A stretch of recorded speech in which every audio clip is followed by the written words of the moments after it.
everybody, and welcome back to another amazing episode of Death in Cambodia, Life in America. I am so excited, and I say this every time that I launch an episode, but I truly am so honored to have this legendary guest with us today. You guys know her. She is one of the pinnacles in our Khmer community. She's the author, activist, and co-screenplay writer of First They Killed My Father, streaming on Netflix and directed by Angelina Jolie. She is also the author of Lucky Child, as well as Lulu in the Sky, which further explore the parallels between Loung's life in America versus her sisters in Cambodia, as well as the journey to find healing after enduring such childhood trauma. She is a human rights activist, national spokesperson, has been on countless media outlets, deservingly, such as New York Times, CNN, and many more. Loung Ung, welcome to the podcast. Thank you so much, Dorothy, for that kind introduction. I have to say, I'm a big fan of yours. And I was just in Cambodia a few weeks ago and was walking around in Phnom Penh and all the crowd out there, Jamriap Sua. And it was just a really cool experience listening to your voice and the interviews. And it was as if I was listening to the voices of old friends that I've known for decades. All these other wonderful, wonderful people you've had on your podcast. And it made my experience in Cambodia that much more fuller. My gosh. Well, thank you so much for saying that. I'm in awe of the work that you've done, as I do believe the rest of the listeners are as well. So before I dive in, Loung, I wanted to lay a foundation for our listeners. I think many of us know exactly who you are as being the author of First They Killed My Father and the movie. But to lay a foundation, you were born in Phnom Penh, and the book starts out in April of 1975. Born into a high ranking family, like a lot of Khmers at the time who were targeted, and had to find a way to survive. You were 10 when the Khmer Rouge took over, and you lost both of your parents. Your books are the backbone to many school curriculums, and the movie is, I believe, one of the key movies that really teaches a lot of people about the Khmer Rouge who don't know about it. I myself, when I think about the literature that we have out there and about the Khmer Rouge, I really do think about your book first. So when we look at the books that you have written, at what point in your life did you know you needed to write these books? So I was actually 5 when the Khmer Rouge took power in Cambodia, and I was 10 Okay. when I left.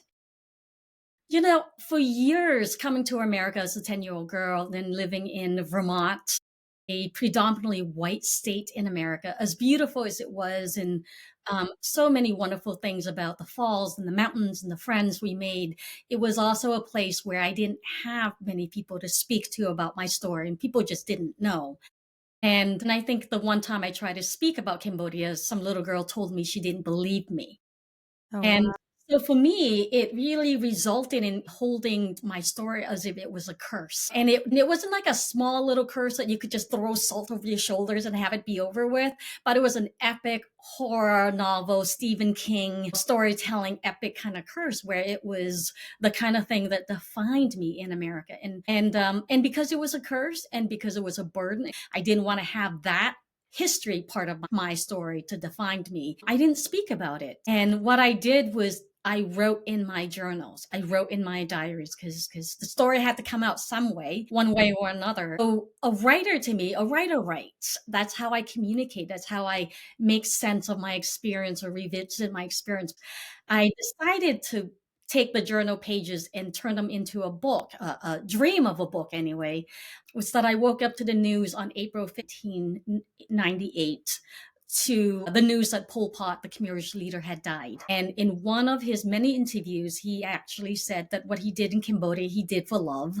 And I'm paraphrasing it, but what I remember was how angry I was, how filled with rage and sadness and bitterness and just anger that what he said, what he did in Cambodia, he did for love. And I just thought to myself, love does not a genocide make.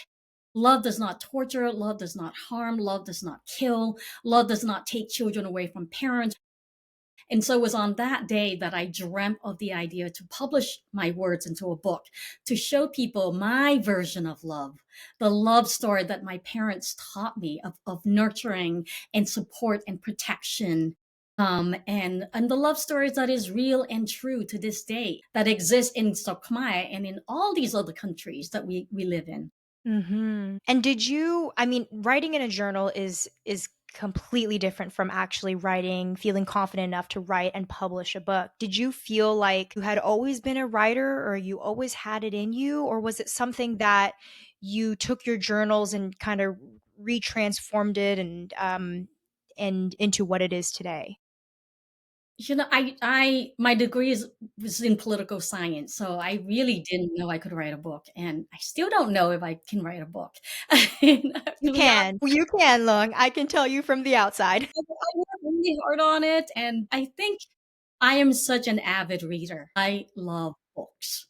I learn so much from books, and whether it's Viktor Frankl's or Maya Angelou's book, I know why the cage bird sings, and all these books that have been so instrumental in my life have been my teachers beyond borders, beyond boundaries, beyond genders, beyond histories. Like I have learned so much from books, and so even though I didn't know I could write a book, I understood pacing and content and rhythm and the musicality of storytelling. And also, I grew up speaking Khmer and Chinese and English. So I really love words. I love being able to play with words. And when I couldn't really decide or describe something in one language, I try to think of it in another language and I play with it that way. I didn't know how to write, but I knew storytelling. I understood storytelling because I grew up with memories, my father telling us stories, and in Cambodia, we're such an oral storytelling culture. So I grew up listening to so many stories because I've always loved stories.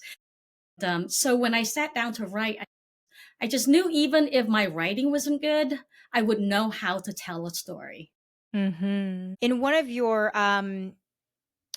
previous interviews, you mentioned that you had the book To Kill a Mockingbird on your desk as inspiration. And correct me if I'm wrong, but while you were writing First They Killed My Father, that style of writing really was what you were looking for. That was your inspiration. Can you talk a little bit just about how that book was an inspiration behind the voice that you wanted behind yours? Right. So I love To Kill a Mockingbird, and it was the main protagonist character was Scout in the book, and she was like 5, 6, 7 years old, but she was sharp. She was Mhm. sharp. She had words that she could use to describe her emotions and her feelings. Because I didn't speak English.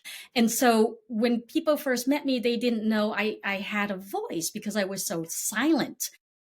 I was silent because I didn't have the words. And once I found the words, I was silent because I didn't have conversational English. I had the written words, but I didn't have the spoken words. And when I wrote my book, I wanted to say the words I did not possess as a child going through the war to tell my story and to say it in a way that was wise sometimes, not sometimes, angry other times, and loving sometimes. All the experiences of emotions that children experience, but just didn't have the words to tell adults about it. But if you Mhm. listen to how children speak to other children, they're often very, very clear. They're very succinct, very real because they weren't thinking about being judged. They weren't worrying about whether or not they were going to be understood or misunderstood. They just spoke. And that was what I wanted to do with my words in writing because I couldn't do it in real life. I couldn't yet do it in real life, but I felt the words and I felt their trueness inside of me, even though my mouth and my tongue and my lack of English ability would not allow the words to come out yet. Yeah, I think that just makes this project and this book all the more fascinating and inspiring to think about because it really English was not your first language. And when you read this book, you would not think that. You would not think that. And I think that definitely makes sense trying to find the parallels and speak as if you were 5 years old and write as if you were 5 years old in the style that is very similar to what you're saying, succinct, descriptive, but not as if you were saying things to try to impress other people or sugarcoat it. And I think that's what makes this book stand out is it's really, really good at bringing you back to as if you were a child living in the Khmer Rouge. And you do such a great job at really painting that picture. Thank you. I think, well, for me, if you have nieces and nephews who are 5 or 6 or 7 and you listen to the way they talk, Yeah. it's actually quite fascinating. You know, So honest. They're I so know, honest so and real. honest, real, and emotional and descriptive. I love being a fly on the wall to my nieces and nephews at that age. Yeah. And I really took so much inspiration from them because I actually wrote my book, 3 chapters in 3 different voices. I wrote it in the voice of an adult, which was the age I was. I was 28 when I decided I wanted to try to write a book. And the voice of the adult wanted people to know, wanted people to just know the story and know the history. And also there was a lot of blame and shame to it. Like, why didn't you know? Why didn't you help? Why weren't you there? It was your fault. And so the adult was really angry. And then I wrote it in the voice of an activist, of like an older person who was maybe wise, but that activist, also the person I was at that time, wanted so much for people to be educated. This is what you should know. You should know this. You should feel this. This is why we need to get involved and why we need to help. And just really wanted to preach and educate. And that was another side of me, but it didn't feel really authentic. And yet the voice that wanted to come out was the child's voice all this time. And she didn't care about preaching. She didn't care about being angry. She just wanted you to just know how she felt. Just feel my heart, feel my pain, feel my hurt and my love. She just wanted to tell her story. It was as pure as that. And her voice was the kind of the voice that I try to silence. I kept saying, like, go away. I'm an activist. I'm an adult. I am like Mhm. 8-year-old woman. I've worked through my trauma. I've seen therapies. I've gone through a lot of happy hours with my girlfriend. Just go away. And her voice just refused to go away. And so if you're writing out there, if you have a voice that's refusing to let you go, then you should probably listen to that voice. Yeah, I mean, it makes total sense to me because I feel like the little girl's voice is also the hardest, right? It's also the hardest, and it's also the one that's going to bring you and transport you back to those moments. It brings you closest to the trauma out of all the three voices. Because I know combing through your memory is one of the hardest things to do, from interviewing my father and watching him through the interviews and watching him physically sit here, but transport back to being a 15-year-old teenage boy in the Khmer Rouge was almost as if the past 40 years had not even been. It's like as if it was just he was actually there. And so what was your process combing through your memories, and in what ways did you protect yourself as you were doing so? Because I wrote in my journal. So I had these hundreds of pages of journals. And then before I even sat down to write the first word of the book, I already made 7 trips to Cambodia. When I knew I was going to try to write, I started going back to Cambodia. And the thing about body memories is so incredible. There were times when I walked in Cambodia and did not remember whether I should turn right or left, but my body knew where to turn. Wow. And so those were kind of letting your body control you, because I think sometimes your brain is perhaps the last thing to understand.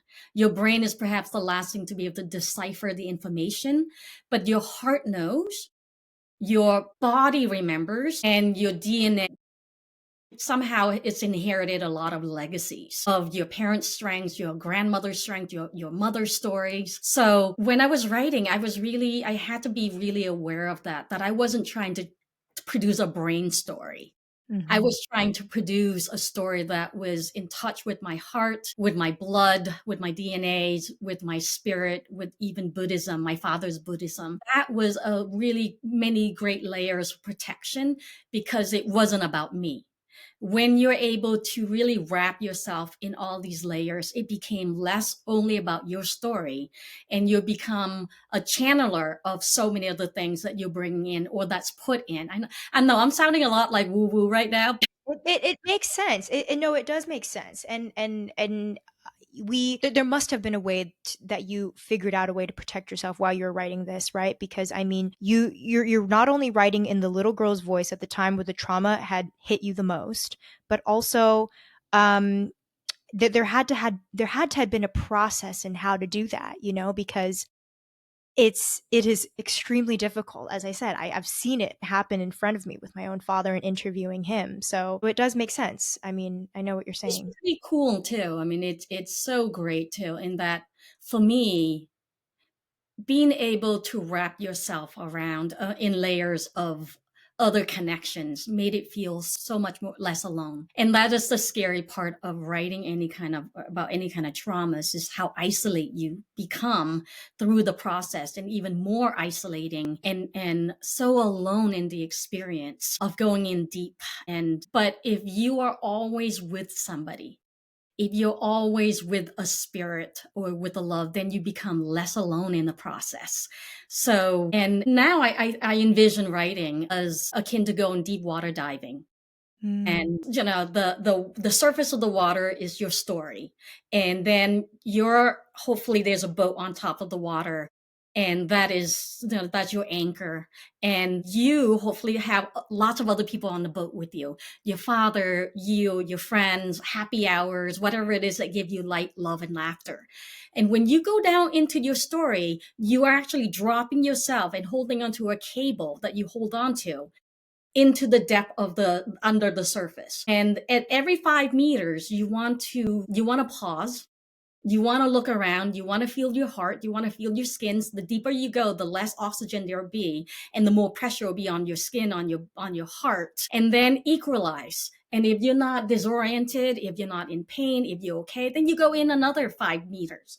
And if that doesn't feel right, then you go right back up, and then sit in the sunshine, enjoy yourself, take care of yourself, then repeat the process. So you should never ever ever go and write about something that's traumatic alone, or go into that deep water diving without an anchor or a lifeline or somebody to help pull you back up. It is not always, it's actually, it can be very destructive and very dangerous. Mhm. And so for me, writing, having all these layers of whether I was thinking about my mother or my grandmother's spirits or my father, I was never truly alone in the writing process. I was always with somebody else. They may not be standing over my shoulders, but I felt them all the time. Would you say it's your father's presence and your mother's presence, your grandmother's presence, they were the key kind of spirits as you were writing and working through and kind of going in the depth on the anchor? They definitely were there. I mean, definitely there were different times when my father would show up much stronger. And then there were other times when my sisters would show up. Those are live and those who are not here with us. Mhm. And then there are times when they would physically be there. And it is so important, like for me, writing about my father's death, and his presence it was such a difficult scene to write. Mhm. I actually started reading a lot about Buddhism to try to get a sense of spirit. And that was the only way I could write that scene, was to be connected in some way or somehow through his Buddhist belief. Because, I lost my faith at a very young age. So I'm not sure, was not sure I was a believer, but he was a believer. Mhm. He was a devout Buddhist. And when I wrote the scene of him being taken, the only way I could write that scene was to hold on to some of his Buddhist faith. And that allowed my spirit to be there with him. And that was how I got my way. That's how I found my way to my father in that scene. And it was also how I found my way out of that scene. It was through his faith. Yeah, I watched a previous interview about how your father was a former monk, right? And I was curious about how leaning into Buddhism, it seems like, was a helper in guiding you through the really rough scenes with your father. But I'm curious on also if Buddhism played a role in helping you heal overall from the childhood trauma that I feel like you've experienced. Yeah. Mm. My father was a believer and he believed in reincarnation. And having this faith in this thought that my father believed that someday we would be reunited and that we would somehow, our spirits would find each other again. That was so healing for me because I hold on to that, that he believed that when he was sitting or standing or kneeling at the edge of the mass grave, those were the thoughts that he held on to. Mhm. And I can put myself, if I put myself in a place where all he saw was the horrors, then it probably would break me. But I can put myself in a place where his mind was probably somewhere deep in his Buddhist faith, and believing that someday we'll all be reunited and there will be love and we'll eat dumplings, you know, we'll eat bao, we'll eat like, numbachok, which was his Mhm. favorite, like someday. And so if that was where his mind was, it's actually very healing for me to believe that. And I do believe that. I do think for somebody as powerful as he was and as, devout as he was, I do not believe his mind was at the grave. I do not believe his body might have been there, but I do not believe his mind there. I believe he put his mind somewhere else where Mhm. he was safe and where he was loved. Yeah, and so attending, like, Buddhist temples and being with the chants and hearing it and being in spaces like that must feel as if you are he's right there with you, right? He's so Yeah, close to you when you're in those areas. yeah. Yeah. Yeah, every time I go to a temple and I hear that, I feel their spirits very strong, and that's very healing. So we think about the book and the timeline of the book. How long did it take you to take your journals into a published book? The writing of it probably took me a year and a half to write. Then the writing of it and then the research of it, researching the book, because I had to read a lot of things. There was a part of me again that was the activist that wanted to know so much, have all these information, all these data, use very little of those. The Mhm. information. So the writing took a year and a half, and the research took longer. And by the time I was writing to when it came out, it was 2 years. Mhm. And did you think it was gonna take off the way that it did? Heck no. No. I mean, this is a story about a little Cambodian girl growing up in a country where nobody knew anything about or knew very little about. Mhm. And when we came to America, I studied Russian history, Chinese histories, American history, the Civil War, and even a little bit of Vietnamese history in terms of the U.S. connection to the Vietnam War. The history I didn't get anything of was Cambodian history, the Khmer Rouge history, Khmer stories. And so I just figured people didn't care, people didn't want to know. And then it's a title called First They Killed My Father. So it wasn't exactly, I didn't think it was a title that anybody wanted to pick up. I was really surprised that so many people picked it up and read it. And I'm grateful. I'm really, really grateful because, again, I underestimated the strength and courage of the human heart. I really didn't think people would want to read anything that would break their heart. And I am so happy to be proven wrong because if you read my book, you know that it'll break your heart, but you also will know that the heart is not only the most vital organ in the human body, but the strongest muscle in the human body. And for us, many times it breaks, it will heal. And so many people knew this long before I did. Yeah, especially with the stark title of First They Killed My Father. How did you go about naming it that title? I wanted a title that was not going to trick people into thinking it was anything else but about the survival of war. Mhm. Also, war is hell. War is difficult. Again, there was that part of my adult activist part that came into the writing of the book is that war is hell and difficult, and it's something that should break your heart. You Mhm. shouldn't think that it was something that was easy. As you know, years and decades later, it's still breaking your heart. Right. Your dad is still having memories about it. Mhm. And then for us who survived, when people cover or journalists cover the stories of war, it was usually a paragraph in the international news sections, or even if or a couple of sentences, and that wasn't the truth. That Mhm. wasn't the truth. I really wanted people to just know what it took to survive a war, what it took, the strategies, the work, and that it was indeed hellish, and that the title should say that. Yeah.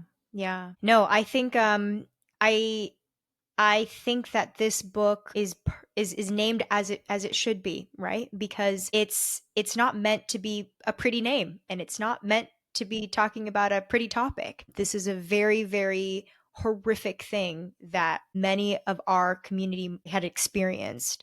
In your second book, The Lucky Child, and I do want to just leave a little bit time to discuss the books afterwards, because I think a lot of people don't know that you do also have a sequel and then one after that. You talk about being the sibling chosen to go to America, and later just the differences, and also the privilege that you had seen in the difference, the way that your life had gone, and then your sister who had stayed in Cambodia. What is your relationship with this experience, and the privilege that you feel like you felt, and how has that fueled you, and how has that informed you as an adult? Yeah. I was very blessed and very privileged to come to the US, but also to be able to go back to Cambodia. I made my first trip to Cambodia in 1995, and I've been going back all many times. I think it's 45 or 50 trips now back to Cambodia. Every time I go, I learn something new and something different and something to value and appreciate. When I wrote my first book again, First I Killed My Father, because I wanted to tell people what it took to survive the wars. And I wanted to tell the love stories that survived that war. And when I left Cambodia, I was 10 and my sister was 12, and we were the best of friends and kindred spirits. And I ended up in America, and the US did not normalize diplomatic relationship with Cambodia until 1991, which meant that with my passport that I got at age 18, I could go anywhere in the world with the exception of Cuba and Cambodia. So I was not able to reunite with my sister until 1995. For 15 years, I really missed having a relationship with my sisters. And this is still a thing that it's still the thing that kind of hurts me the most, that I grew up with three sisters, and all of a sudden I was in America with my brother and my later two nieces, and I loved being a sister. Growing up, I loved being a sister. I love having a sister, the boss. I love having a sister to tell me what to do. I love that we were wearing the same New Year's dresses. I love that we did our hair. There were just so many things about having being a sister that was so much fun for me growing up that I have such vivid memories of. And Hmm. then not to have that. And so was the guilt of also enjoying being in America. Yeah. As much as I miss my sister, when I fought with a girl and my brother said, "You better not fight with the American girls because America may send you back to Cambodia for being a bad kid." I My didn't gosh. want to be sent to Cambodia because it was like the war and the soldiers and the horrors. And so, as much as I loved her and missed her, I didn't want to go back. And the privilege that I had that choice, Hmm. I could make that choice and she couldn't. And I go back to Cambodia, and I am so grateful to be able to have that relationship with her. And Lucky Child follows my life growing up in America as a refugee, and then my sister Ju's life as an IDP displaced person. And it goes back and forth in our alternating chapters, telling of our separate lives. And through that writing, we've been able to really connect and bond. My sister Ju really loves brushing my hair. And Yeah. so my sister and my cousin would go to the river and they would just wash their hair, wash each other's hair, and they pick each other's lice and they brush it with their fingers. And that was a bonding experience. And so my sister's big worry was, who brushed your hair in America? You're like, nobody. I couldn't find anybody to brush my hair. All these little things that I had that she didn't have. And really, only by going back to Cambodia did I come to realize that she also has so many things that I didn't have. And they are all of value, of connections, of family, and of love. When I went through my girl body change, I learned what I needed to learn from a sex ed teacher. who Mhm. told me, like, from a couple of pages of books what my body was going through. My sister too had my grandmother, my aunts, her cousin, my neighbors, and they sat around each other and, around the bonfire in the living room, and they told stories of the changes their bodies were going through. Mm. They didn't have feminine products, but they showed each other how to use grama and how to use scarves. And so that's a beautiful experience that I didn't get to have. Yeah. That bonding experience of learning about the change of your body alone versus with a community. Yeah. I'm really glad that you had that experience, and I'm assuming through Lucky Child it forced you guys to have the conversations, just, "Hey, where did your life take you? This is where my life took me." And I'm glad that that allowed you to have those conversations, because I could imagine that, you know, had it been left there, there could be potential, like, resentment feelings that could have risen from the fact that you were the lucky child, and that's not out of something that you could have controlled, but it was what had happened. So I can imagine just being able to really sit down and work on the book in that way allowed you guys to really to have those conversations and have a great relationship together. She's not resentful of me, and I'm not resentful of her. And we have been able to share our lives in the last, since 1995 when I started going back. Writing Lucky Child allowed me to be able to just value what she values and Mm-hmm. to see Cambodia and see her life through her eyes. And her life is beautiful. Right. I mean, it's beautiful. She grew up celebrating rainwater. Like when it rained, kids are happy. They go out and all the spigots and spouts came from somehow extended from the roof, and they're catching water and they're pouring them into the water jug. Yeah. And then I think to myself, like, when was the last time I turn on the faucet and get hot and cold water and think, woohoo, like with that kind of joy, Yeah. It's very And true. so I had to be able to see that and Yeah. to experience that. And now I can travel through Cambodia with much less judgments and much less with fewer pains of what we have and what we didn't have, Right. because what we both have turned out to be really beautiful. Right. Um, So it wouldn't be right for us to not talk about the movie and the movie adaptation, which released in 2017 with Angelina Jolie. I know that Angelina mentions that she bought your book when she was doing another film in Cambodia. Correct me if I'm wrong. And she really leaned on your book to really educate her on exactly what had happened in that country. You guys had both later had met, become friends, and decided to write a screenplay together. So, I mean, quite honestly, just talk to me about the experience of the fact that Angelina Jolie, like meeting her and having her take an interest in your story. Like, I mean, if she called me up today, I'd be like, oh my gosh, like, I can't believe this is happening. we've been friends for 25 years now. Wow. And she was filming the movie Tomb Raiders in Cambodia. I think it's 2000 or so, and which is when my book came out. And she picked up a copy of the book from a street vendor in Siem Reap. She's just a really good woman. She's a really good woman. We've been friends for so long. We believe in the same thing. We are both humanitarian activists. We both believe in caring for the world and contributing to the world. We both love Cambodia. We work with 20,000 Cambodian extras and filmmakers, and everybody got to put imprints of their DNAs and their hearts and their soul onto the film. So it was a really wonderful place. We filmed in 14 different locations. We brought in monks to come in and bless the land. And then, as Khmer, we have those urns with the incense sticks that would travel. And it was just a really, really wonderful experience. And I could not have found a better leader for the film, whose heart I trust and whose integrity I knew was without a doubt leading in the right direction. Right. I think that would be anybody's worry, especially when it's an autobiography. When it's being adapted into a film, you want to make sure that it's authentic as possible. I mean, what were the main non-negotiables when it came to the film adaptation? That you just that it had to this scene had to be in here, or this had to be a certain way because that was what and that was how you wanted the story to be told in a film. What were some of those non-negotiables? We wanted an all Cambodian cast. We wanted it to be in the Khmer language. I mean, it gives me chills thinking about it.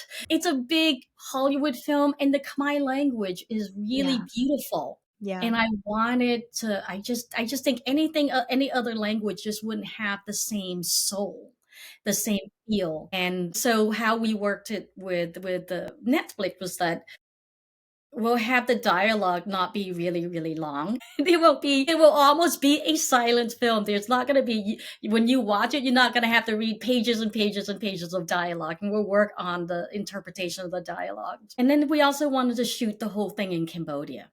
We wanted to bring in talents and staff. Like everything was shot in Cambodia for 4 months. We were in Cambodia and we shot every day. I think having those non-negotiables are so, so important. And as I said, it sticks to the authenticity of the story and to the art and to what the purpose of the book is trying to do.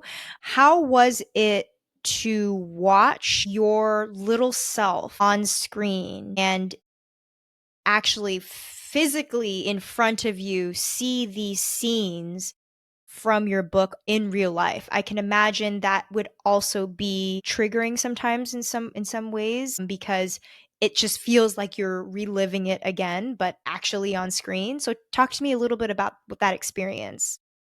What was really amazing for me was I thought the same thing. I thought it was going to be very re-triggering, even though by that time I've been back to Cambodia over 40 plus trips and have spent, a lot of time in Cambodia working as an activist, visiting with my family, hanging out with my grandmother when she was still alive, being an auntie to my nieces, riding our motorcycles, going to all the good Khmer street food places. So I've had decades of really making new memories in Cambodia that are beautiful to overshadow the dark, sad memories. Mhm. Whereas when I left Cambodia, all I had were the dark memories. And those were the memories that I held on for 15 years until I was 25 when I went back, that felt like a curse. And the curse was lifted when I went to Cambodia and started making more beautiful memories. So but yet, with that said, I was really afraid I was going to be traumatized. So I did yoga, I exercised, I saw my therapist, I went to happy hours with my friends. There's a theme here, therapy and happy hours. And I have to say, I was really preparing myself for the war scenes, for the death scenes. I thought those were the scenes that were going to trigger me. And they didn't at all. They didn't. I think because I steeled myself, I worked so hard, but the first scene we shot of the family sitting together, and every time I talk about it, it's hard for me to get through talking about it without being emotional. And I'm already emotional now just thinking about it.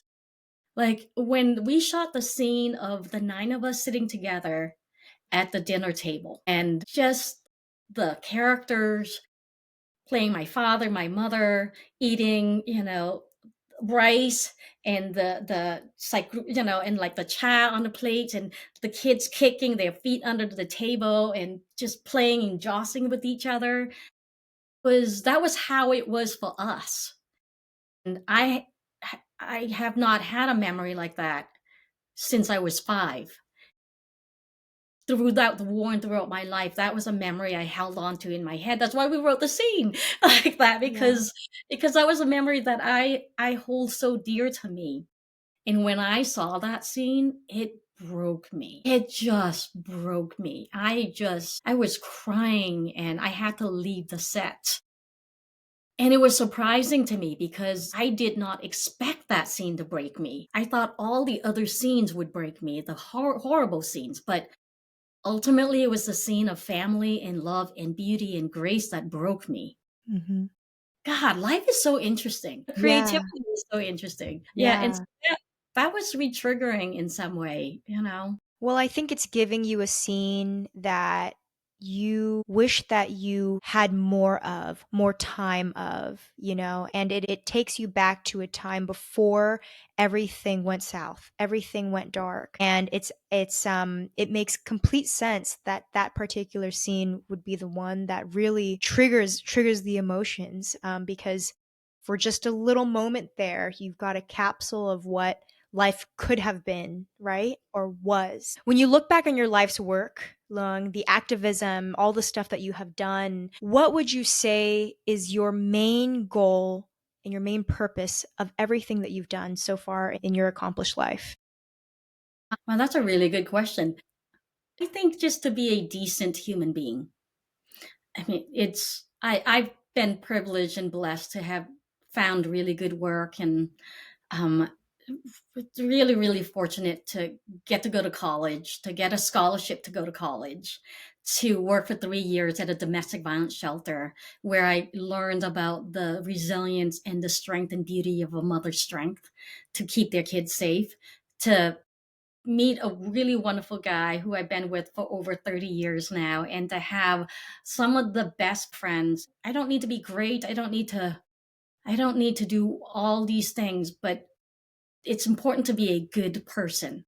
I'm a decent human being. Well, I appreciate you coming on and sharing your knowledge with us, Lung. Honestly, having you on the podcast is a huge milestone for me. Truly, you're an inspiration to so many of us in the community, and a pillar for the education for the Khmer Rouge, and not only just the Khmer Rouge, but our people and what we survived and the resilience that we've gone through.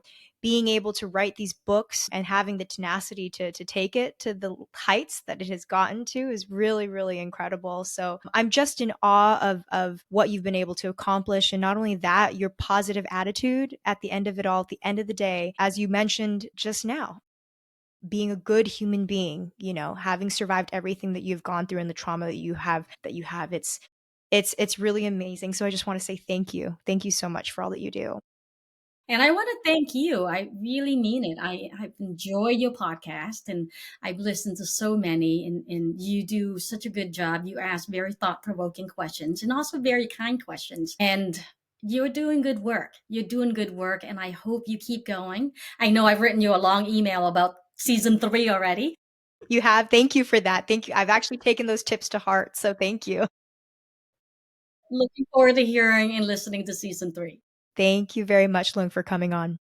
Thank you. Have a good day.